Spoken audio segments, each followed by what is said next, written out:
ఇప్పుడు మేమిద్దరం కలిపి ఒక సింపుల్ రెసిపీ మన డైట్ చేసే వాళ్ళకి సౌకర్యంగా ఉండడం కోసం చూపిద్దాం అనుకుంటున్నాం. ఈ రెసిపీ కోసం గుడ్లు వాటిని ఉడకబెట్టి నిలువుగా కట్ చేసుకోవాలి. అలాగే sea salt, next natural butter కానీ లేదా అన్సాల్టెడ్ బటర్ కానీ, పెప్పరు, ఇంట్లో చేసిన మసాలా, చాలా చిన్నదిగా కట్ చేసిన ఇసుకరినంత కట్ చేసిన అల్లం, అలాగే వెల్లుల్లి. ఇది ఇక్కడ ఉన్న ఇంగ్రీడియంట్స్ బేసికల్గా. కొంచెం ఎల్లోని క్రాంతి చాలా జాగ్రత్తగా తోడు, వైట్కి డ్యామేజ్ కాకుండా. ఎల్లో విడిగా వచ్చింది, ఇదిగోండి వైట్ ఇలా తీసి విడిగా పెట్టాం. ఇప్పుడు దీన్ని ఏం చేద్దామంటే క్రాంతి స్మాష్ చేయండి. ఫస్ట్ చిన్న చిన్నగా వీలైనంత పౌడర్ ఫార్మేట్ వచ్చేట్లాగా చిరుమాలి దాన్ని. దీంట్లో కొంచెం బటర్ మరిగిన తర్వాత కొంచెం అలా కొద్దిగా వేయి అల్లం, అలాగే వెల్లుల్లి కొంచెం 2 వేయించిన తర్వాత మిగతా వేద్దాం. పోయి సిమ్లో ఉంచుకొని ఇప్పుడు ఎల్లో దాంట్లో పడేము. ఇలా సన్నసెగన ఉన్నప్పుడే జాగ్రత్తగా వేయించుకుని కొద్దిగా పెప్పర్ వేయము.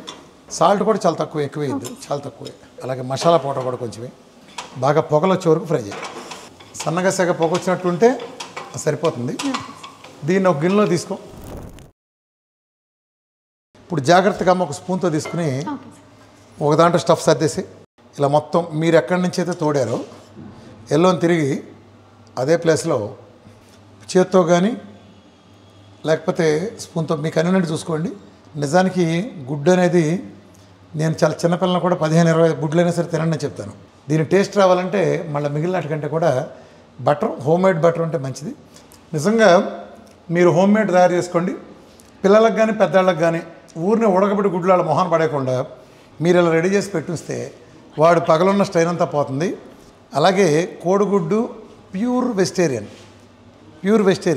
కాబట్టి వెజిటేరియన్ నాన్ వెజిటేరియన్ లేకుండా అందరూ ఎగ్స్ని తీసుకోండి. సంపూర్ణ ఆరోగ్యంగా ఉండండి.